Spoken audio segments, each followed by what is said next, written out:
ayan, kakatapos ko lang kumembot. Pauwi na ako sa bahay. Time check 12:06. It's raining a little bit here. Very damp, dead. Nakaka-depress. But anyways, kahapon pala, hindi ako nag-record or nag-vlog kasi parang gusto ko ng rest day. So, kahapon din, birthday ni Daisy. Hindi birthday. Parang she turned 9 months yesterday. March 17. Pero hindi ako naghanda kasi may pasok yung papa niya. Ayoko maghanda tapos wala yung papa niya. Ganun ba? So baka today na lang siguro kami maghahanda sa kanya. Sa kanyang 9 months. Kaunti lang, not much. Kami-kami lang.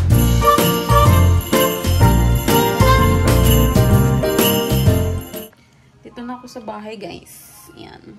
Magluluto ako ng lunch. So, ang lulutuin ko, Shin noodles.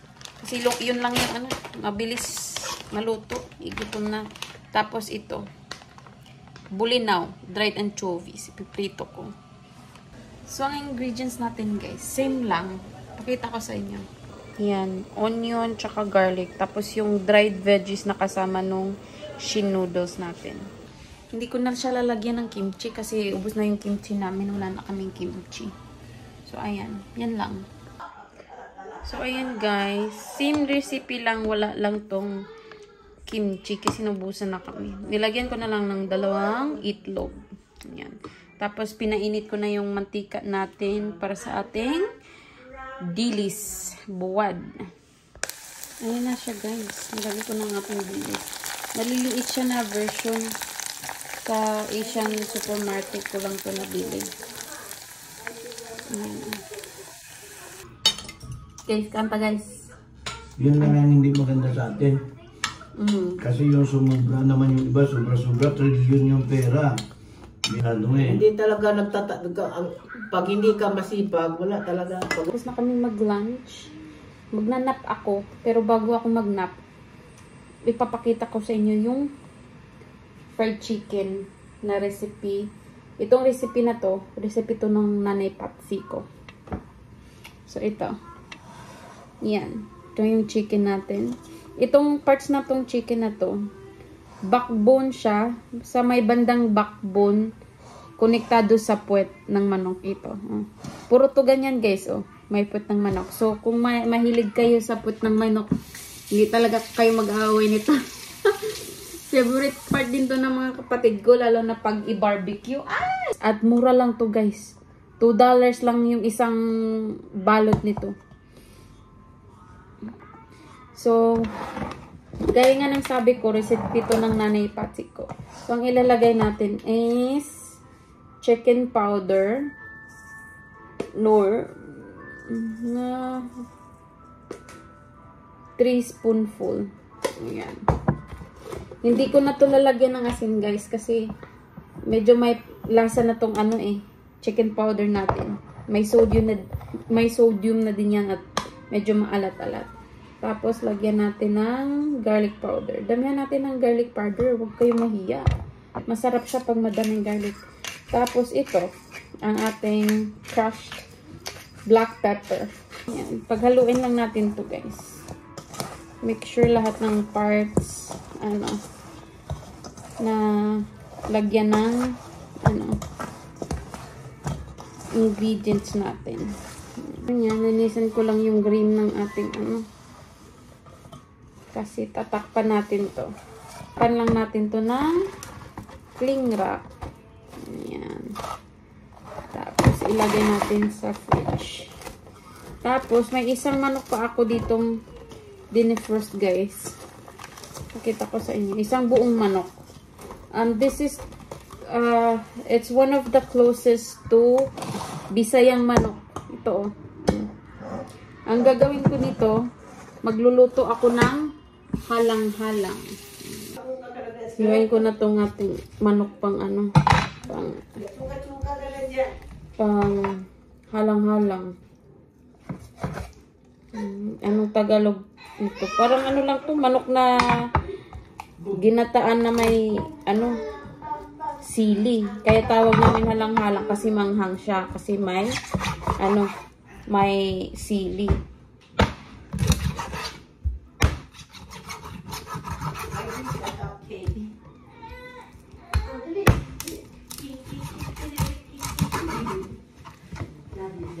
Gagayakin na natin ang ating lamas. Para hindi mawawala ang onion.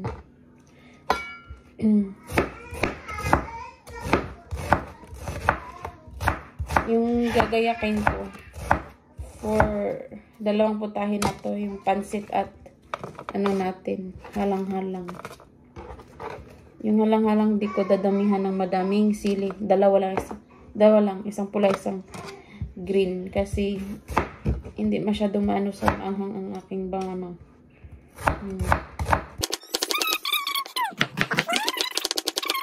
Masarap yun pag madaming tanglad.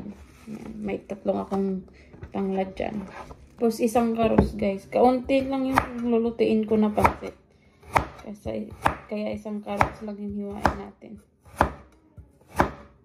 Ito na yung fried chicken na minarinade natin. Pinapainit ko na yung oil. Habang nagpapainit tayo ng oil, lalagyan na natin to ng cornstarch para ito yung unang natin iprito. Yan. So, ang gawin natin, lagyan natin ng cornstarch. Yan. So, yan ang cornstarch guys. Imimix lang natin to. Kamayin ko na kasi malinis naman ang kamay ko guys. After ng cornstarch, ito yung magiging itsura niya. Lagyan natin ng crispy fry. Ayan. Kaunti lang na crispy fry guys. Huwag masyadong madami. Kaya di ko din to nilagyan ng asin. Kasi itong crispy fry na to, may lasa na to siya. At medyo maalat-ilat itong crispy fry. Kaya hindi ko siya nilagyan ng asin kanina. Mix lang natin yan. Muntik ko nang makalimutan yung luya para sa tinghalang-halang. Ayan. Nag-ano na ako ng luya. Dinikdik ko lang. So yan guys. Habang pinapainit ko pa yung oil ng ating fried chicken, igigisa ko na yung ating halang-halang. So naglagay na ako ng olive oil dyan. Lagyan natin ng ginger.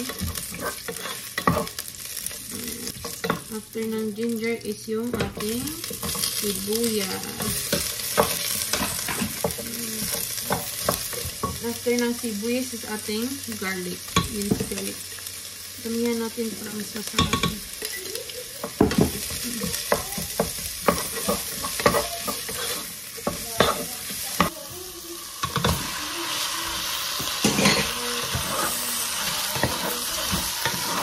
Lagyan na natin ating chicken. At igigisa lang ulit natin itong ating chicken guys. Para medyo mawala yung lasa. Mainit na yung ating mantika guys. Ipiprito na natin ang ating fried chicken. Ginaganyan ko muna siya. Nalagyan ko muna siya ng mantika sa lahat para hindi dumikit sa ilalim ang ating chicken. Balik ka rin natin sa mantika ganyan. Para hindi dumikit. Yan. Kapag medyo golden brown ng ating chicken guys, timplahan natin yan ng chicken powder. Chicken powder. Konting salt.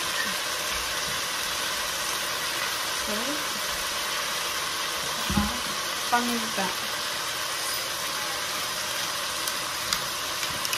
3 panglad natin. Haluin natin.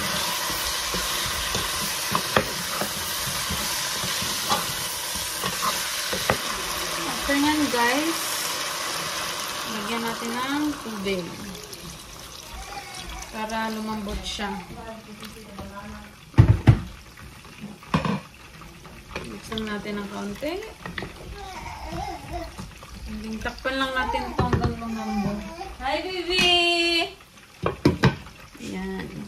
Tapos na yung first batch ng fried chicken natin. Ayan na. Golden brown and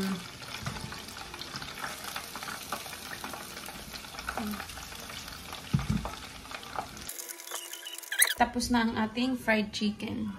Ayan yung itsura niya. Ngayong tapos na ang ating fried chicken, iluluto ko na yung pansit habang pinapalambot pa din natin yung ating halang-halang. Tuloy na natin ang ating pansit, guys. Unahin ko yung sibuyas.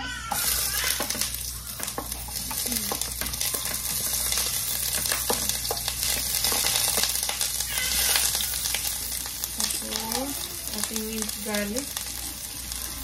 Tayo mamiya sa ating minced garlic.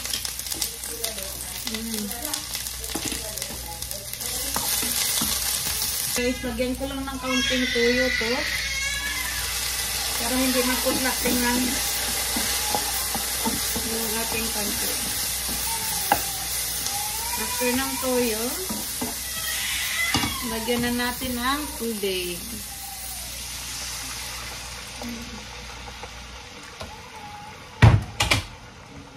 After ng tubig, pwede na natin itong lagyan. Hit nang iyak si rinig niyo ba? Lagyan natin ng kaunting oyster sauce.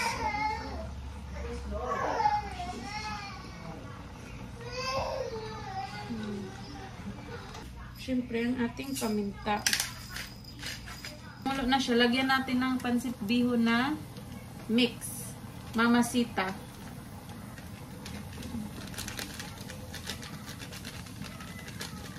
Ano guys, di ko na ito lalagyan ng asin. Kasi may maalat na yung ating tuyo, oyster sauce, tapos ito. Pag nagkulang ng alat, lagyan natin ng tuyo mamaya.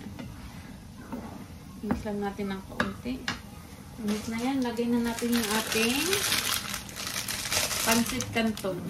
So, kaunti lang ito, maliit lang itong ating ano guys. Kaunti lang itong ating pansit. Kasi nga, 3-4 lang kaming kakain. Tapos papalutuin lang natin tong ating pansit canton bago natin ilagay ang ating veggies para hindi siya hindi siya lata. Lagay na natin yung ating gulay. Carrots tsaka cabbage lang itong gulay natin. Very simple lang yung pansit natin.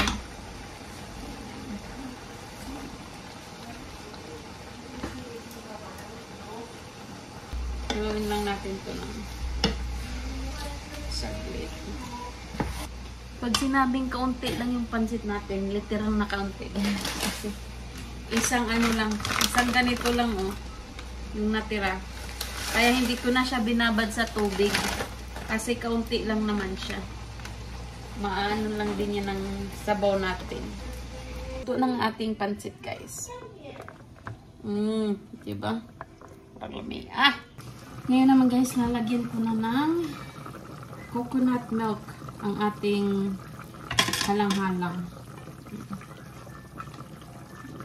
Yan guys. Tapos lang natin yung mix lang natin yung ating halang-halang. Once na malagay na yung ating coconut milk, hindi na natin to tatakpan para hindi maging coconut oil ang coconut milk. Pag pinapakuluan natin sa gata yung ating manok guys, ilalagay na natin yung matigas na part ng green onion. Yan. Tapos, chinap ko na din yung sili. Yung dalawang sili. Yan o. Yan. Finely chop. Lagay natin. Lagay na lang natin ng ganyan. So, lalagyan ko siya ng spinach para medyo may gulay yung ating halang-halang. Lagyan natin ng spinach. Tapos, ito pa. Green onion. Para may gulay naman kaunti. Tapos, paghaluin lang natin ito siya. Mabilis lang maluto itong ating spinach, guys. Yan. Ayan na siya, guys. Yan, guys. Yan lang yung handa sa birthday ni Baby Daisy. Ayan. Fried chicken, pansit, kapik, tsaka halang-halang. Yeah, thank you, Lord. for this food that we're about to receive. May bless this food, help to nourish us, keep us strong and healthy. In your prayer. Amen. Amen. Nagamang birthday, kayo naman nag-pray ni. Ha? Di naman kahuat ni. Birthday niya ngayon? Kahapon. Oy. No, kuno daga. Ubo-ubo. Yung fried chicken natin, guys. Ano ang pakinggan niyo? Char.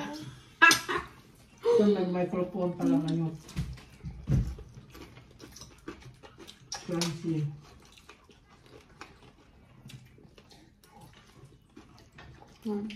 Yung halang-halang natin. Ako mainit pa. Kasama tanglan ba ito? Wait, don't rub your eyes, Daisy. Wow. Don't rub your eyes, my love. Ano eyes? She's rubbing her eyes when she eats. It's okay. Yan mo yung pansit. Sama lang, guys. Ha? Ang ganda sila? Ha? Umitang tawag halang-halang kay Hang. Mauman? Saman.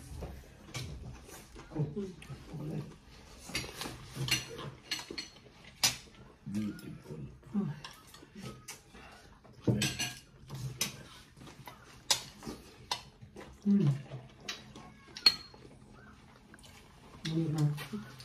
Camera, bigyan natin ng kapisi guys sa lahat. Tanggalin daw ng ano. Tanggalin daw ang frosting, sabi ng daddy niya. Gusto niya kasi hinanap niya eh.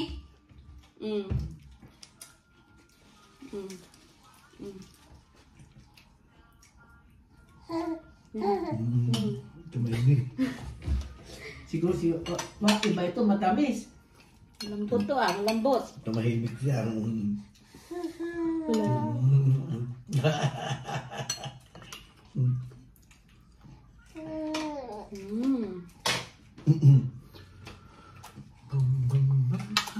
bebe, lamig ang cupcake. Bless you.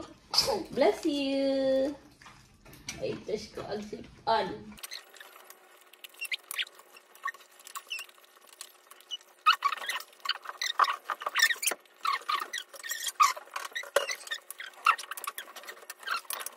Hindi ko makita. Not rich. Uy, naubos na, bebe? Ay, layakik ka. Layakik. Blow, blow. Happy birthday, Daisy. Blow. Blow na. Happy birthday, Daisy. Mamasita ka sa foot. Ito na kami sa bed. May papakita lang ako sa inyo saglit. Binigyan ako ng pamana ng aking mother-in-law. Diamond ring. Tingnan mo. Yan. Parang siyang snowflakes yung ano niya. Snowflakes yung hugis niya. Yan o. Tapos 14 karat gold to siya. Yan. Isa daw to sa mga jewelries na nabili niya nung ano. Dumating siya dito sa Canada. Yan, maganda siya guys, oh. Snowflakes, suotin natin. Medyo malaki nga lang siya sa akin, pero pwede naman tong i-ano. Pwede naman tong tawag nito, i-adjust. Ayan, oh. Ang plano ko dito, pag may lalaki kaming anak, ipapasa namin sa kanya, tapos pwede niya tong gawing engagement ring. From generations to generations. Oh. Yan oh. Maganda siya.